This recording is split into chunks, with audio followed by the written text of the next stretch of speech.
সৰকাৰ সম্মানীয় শ্ৰমিক বন্ধুসকল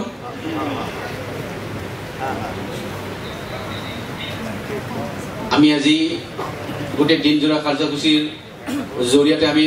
অলপ কষ্ট কৰিছো আমি সকলোৱে তাৰ কাৰণে আমি ক্ষমা মাগিছো যদি আপোনাৰ কষ্ট হৈছে কেন সময় আমাৰ খুব কম হয় দৌৰাদৌৰি লাগিছে সেয়েহে আমি গোটেইখিনি কাম একেলগে ৰঙিয়াত কৰিব বিচাৰিছো তাৰ কাৰণে আপোনালোকৰ অসুবিধা যদি হৈছে তাৰ কাৰণে আমি ক্ষমা মাগিছো এতিয়া আমি আমাৰ পৰৱৰ্তী কাৰ্যসূচী হল শিফটিং কাৰ্যসূচী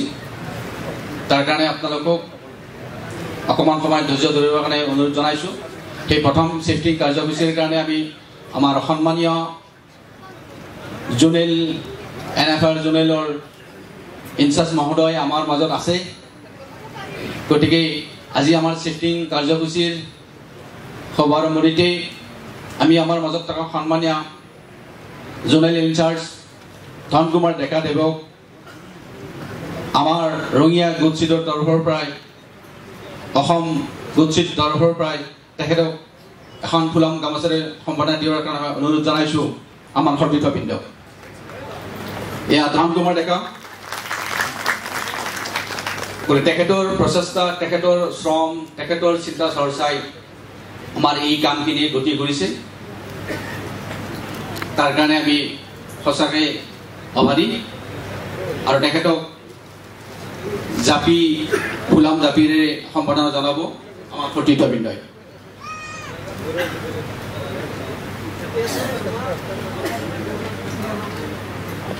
ধন্যবাদ ইয়াৰ পিছত আমাৰ মাজত আছে ষ্টেট প্ৰেচিডেণ্ট সন্মানীয় ৰঞ্জন পেগুদেৱ তেখেতক সম্বৰ্ধনা জনাব আমাৰ সতীৰ্থবৃন্দই এয়া ৰঞ্জন পেগু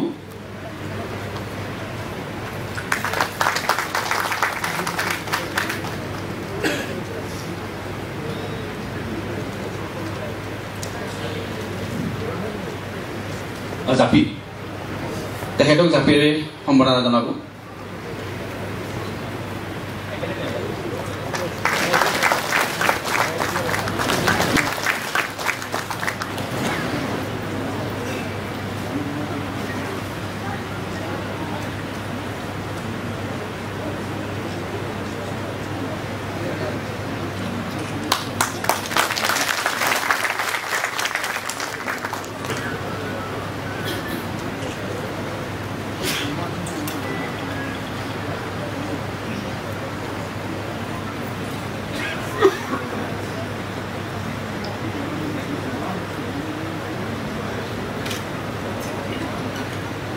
আজি শুভক্ষণত আমাৰ মাজত যিসকল সন্মানীয় ব্যক্তি জোনেলৰ পৰাই আহিছে ষ্টেটৰ পৰা আহিছে তেখেতসকলক মোৰ ফালৰ পৰাই শ্ৰদ্ধা নিবেদন কৰিছোঁ সেয়েহে মই আজিৰ এই পবিত্ৰ ক্ষণত আমাৰ জোনেলৰ ইনচাৰ্জ মাননীয় ধন কুমাৰ দেৱক মই অনুৰোধ কৰিছোঁ তেখেতৰ বহু মূল্যৱান কিছু ভাল কথাই আমাক আপ্লুত কৰিব সেয়েহে মই তেখেতক অনুৰোধ কৰিছোঁ ধন কুমাৰ দেৱ এখেত জোনেল ইনচাৰ্জ গতিকে তেখেতক এটা ক্লাব হ'ব লাগে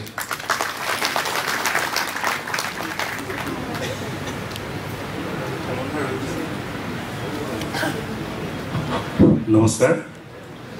আকৌ এবাৰ আপোনালোকক লগ পালোঁ এতিয়া পৰীক্ষণ কেনেকুৱা হৈছে কি নাই বাৰু এইটো গম পাম বাৰু পিছত আৰু প্ৰথমে মই উপস্থিত সমূহ ভাৰতীয়লৈ মালগু নামৰ সমূহ সদস্যবৃন্দ আৰু আমাৰ মঞ্চত উপস্থিত আছে আমাৰ ষ্টেট প্ৰেচিডেণ্ট ৰঞ্জন পেগু ডাঙৰীয়া আৰু উপস্থিত আছে আমাৰ তেজপুৰ ডেকা গাঁৱৰ প্ৰেচিডেণ্ট সভাপতি গোটচিটৰ দিগন্তজিৎ দাস আৰু লগতে উপস্থিত আছে আমাৰ জোনেল আপোনাৰ জোনেল মবিদুল ইছলাম জইণ্ট ছেক্ৰেটাৰী আৰু থানু শইকীয়া আছে এছিষ্টেণ্ট ছেক্ৰেটাৰী উপস্থিত আৰু জোনেল অফিচ ইনচাৰ্জ আছে আবু চামা আৰু জোনেল ট্ৰেজাৰাৰ সঞ্জু চেত্ৰী ডাঙৰীয়া আৰু লগতে ষ্টেট এছিষ্টেণ্ট ছেক্ৰেটাৰী ভদ্ৰেশ্বৰ চৰকাৰ ডাঙৰীয়া আৰু এছিষ্টেণ্ট সংগঠন মন্ত্ৰী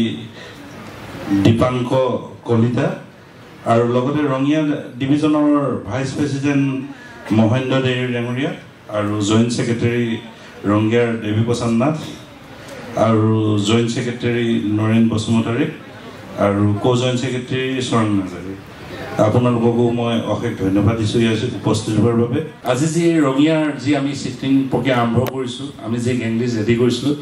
বিভিন্ন লিডাৰে আমাৰ হাতত গেং লিষ্ট আপোনাৰ জমা কৰিছিলে।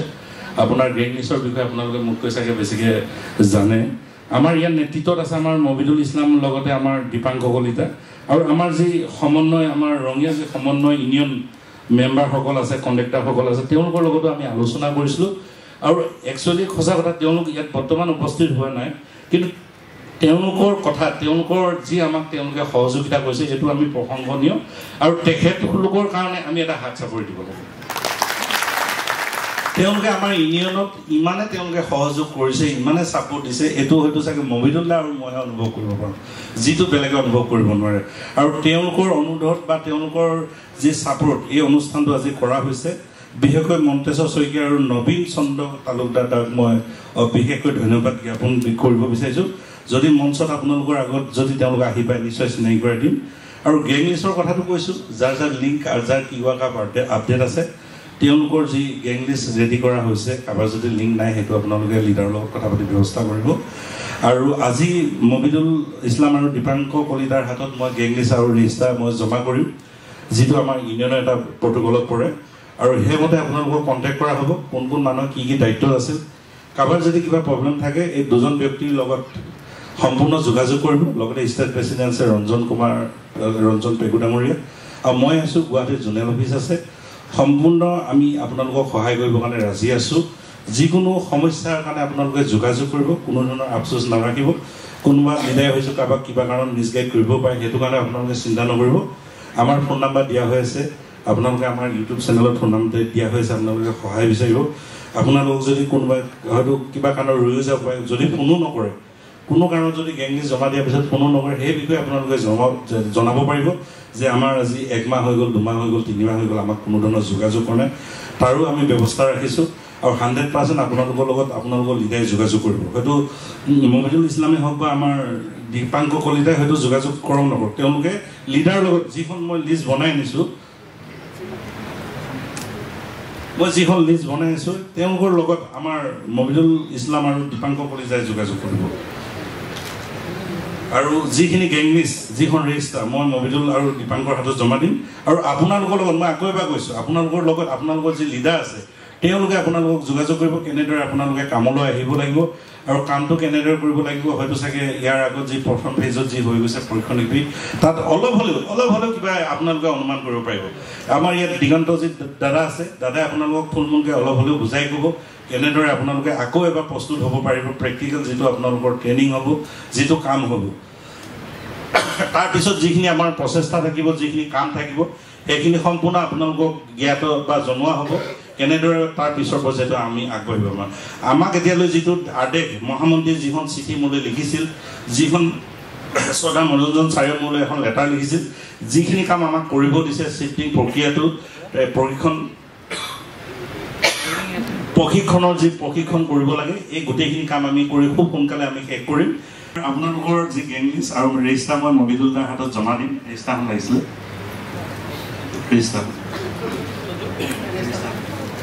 ৰেজিষ্টাৰ মই গেং লিষ্ট মই মবিদুল্লাৰ হাতত জমা দিম। আৰু সেইমতে মই যিখিনি আপোনাৰ লিডাৰে ইয়াত গেং লিষ্ট জমা দিছে, মই আকৌ এবাৰ কৈছোঁ, তেওঁলোকৰ লগত তেওঁ বৈঠক বহিব। সেই বৈঠকৰ মতে আপোনালোকৰ লিডাৰে সুন্দৰকৈ কণ্টেক্ট কৰি আপোনালোকে কামত লাগিব পাৰিব। আৰু মই আপোনালোকক শুভেচ্ছা জনালোঁ। আজি চাগে এইটো ইতিহাস হ'ব যিটো ৰঙিয়াৰ কাৰণে, সেইকাৰণে আকৌ এবাৰ মই আপোনাক শুভেচ্ছা জনাইছোঁ।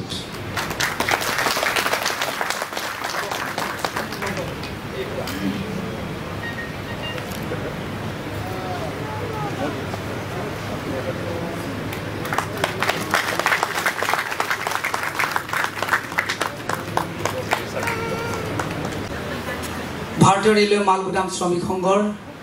বিশেষকৈ আমাৰ ৰঙিয়া গোটছেদৰ কৰ্মৰত শ্ৰমিকসকলৰ আজি যি কাৰ্যপন্থাৰ ব্যৱস্থাপনাৰ অভাষণ আয়োজন কৰা হৈছে, এই আয়োজিত আমাৰ সুদোক্তা আমাৰ মবিদুল ইছলাম ডাঙৰীয়া তথা আমাৰ দীপাংকৰ লগতে তেওঁৰ অসহযোগীসকল তো আপোনালোকৰ অহযোগত আপোনালোকৰ ইনষ্টিটিউটত আজি এখন সভা সুন্দৰভাৱে সফল হৈছে বহুত ভাল লাগিছে তাৰ লগতে আমাৰ মঞ্চত উপস্থিত থকা আমাৰ ভাৰতীয় ৰেলৱে মালগুদাম শ্ৰমিক সংঘৰ নৰ্থ ইষ্ট ফ্ৰণ্টিয়াৰ ৰেলৱে জোন লেভেলৰ আমাৰ ইনচাৰ্জ ধন কুমাৰ ডেকা ডাঙৰীয়া লগতে আমাৰ অলপ আগতে দাদাৰ নামটো পাহৰিছোঁ দাদাৰ কি আছিল নামটো দিগন্ত দাস ডাঙৰীয়া তেওঁ অধুৰ আমাৰ তেজপুৰৰ পৰা আপোনালোকৰ ওচৰত আহি তেওঁ অৰিজিনেলি কাম কেনেকৈ কৰে তেওঁ অলপমান বুজাই দিলে আৰু আশা কৰিছোঁ আজি আপোনালোকক ৰঞ্জন মৰাণৰ নেতৃত্বত যিখিনি প্ৰশিক্ষণ আপোনালোকক দিয়া হৈছে অন্ততঃ আপোনালোকে কিছু অংশ হ'লেও আপোনালোকে জ্ঞান আয়ত্ব কৰিছে তাৰ কাৰণে আপোনালোকলৈ ধন্যবাদ থাকিল আৰু আপোনালোকলৈ শুভেচ্ছাও থাকিল 2014 চনৰ 5 ফেব্ৰুৱাৰী আছিলে অসমতে এইটো ইতিহাস ৰচা হৈছে য'ত আমাৰ অসমৰে উদ্যোগ এটা সন্তান যাৰ নাম কি কোৱা আছিলে ৰাজেন গোহাঁই যেতিয়া ষ্টেট ৰেলৱে মিনিষ্টাৰ আছিলে তেতিয়া অসমৰ ভূমিতে আমাৰ আপোনাৰ মোৰ QR কাৰ্ডৰ মেম্বাৰশ্বিপৰ কাৰ্ডটো তাত ৰেলৱে বৰ্ডৰ পৰা অৰ্ডাৰ লৈ উদ্ঘাটন কৰা হৈছে ministry of labour and employment to the government of India আপোনালোকে চবে মনত ৰাখিব ministry of labour and employment to the government of India তেওঁহে আমাৰ কাৰ্য কিন্তু ৰেলৱে বৰ্ডক চাপৰ্টিয়ে কৰা হৈছে আৰু যেতিয়া আমি ডাটাবেছ ছাবমিট কৰি যেতিয়া ৰেলৱে শ্ৰম ৰোজগাৰ মন্ত্ৰালয়ে ছাবমিট কৰা হ'ব